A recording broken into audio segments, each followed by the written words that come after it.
ఏంట్రా అప్పుడే వచ్చావా? మీ ఫ్రెండ్స్తో బయటకు వెళ్తా అన్నావు. ఇప్పుడే వచ్చాను.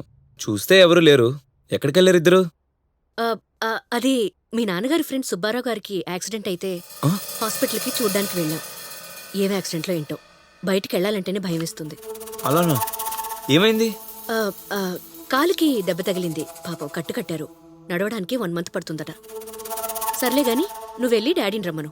మీ ఇద్దరికి భోజనం వడ్డిస్తాను.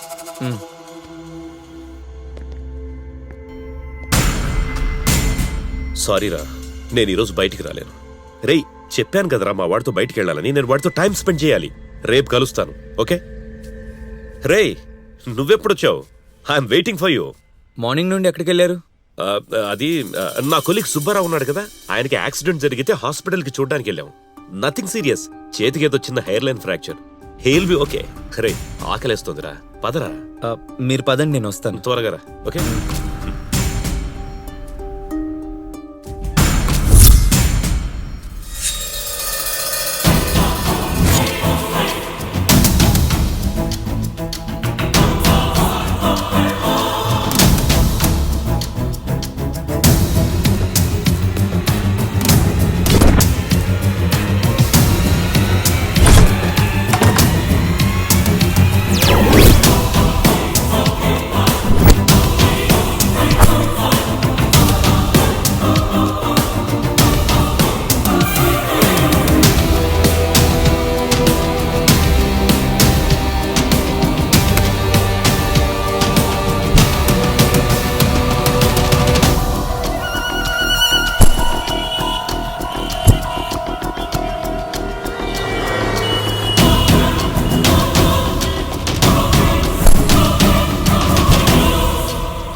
మాకేం వద్దు బాబు. సార్, నేనేమి అమ్మడానికి రాలేదండి. మరి ఎవరు కావాలి? ఈ ఫోటోలో ఉంది మా అమ్మ నాన్న. దీని వెనక ఉన్న సీరియల్ నంబర్ని బట్టి ఈ ఫోటో తీసిన డేటు, మిగతా చూడు బాబు, డీటెయిల్స్. స్టూడియో తీసేసి 10 ఏళ్ళు దాటిపోతుంది. ఇప్పుడు నా దగ్గర ఏ ఇన్ఫర్మేషన్ దొరకదు. ఉంటా బాబు. సార్,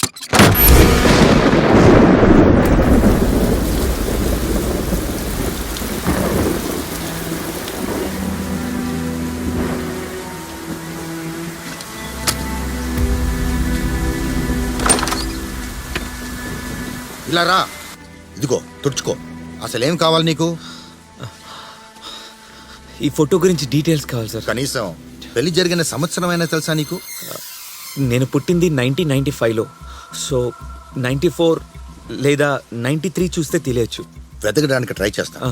కూర్చో బాబు. Okay sir.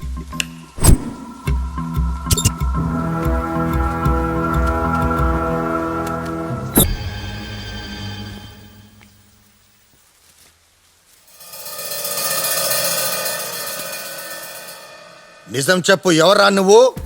నీకు వీళ్ళకి సంబంధం ఏంటి? నిజంగా వాళ్ళు నా తల్లిదండ్రులే సార్. కావాలంటే నా డ్రైవింగ్ లైసెన్స్ చెక్ చేసు.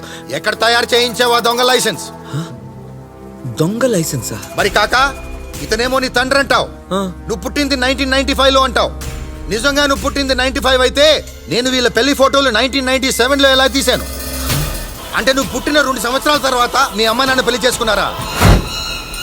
వీళ్ళు నీ తల్లిదండ్రులు కారు. మర్యాదగా బయటికి నడు, లేకపోతే పోలీసుల్ని పిలవాల్సి వస్తుంది. వెళ్ళు.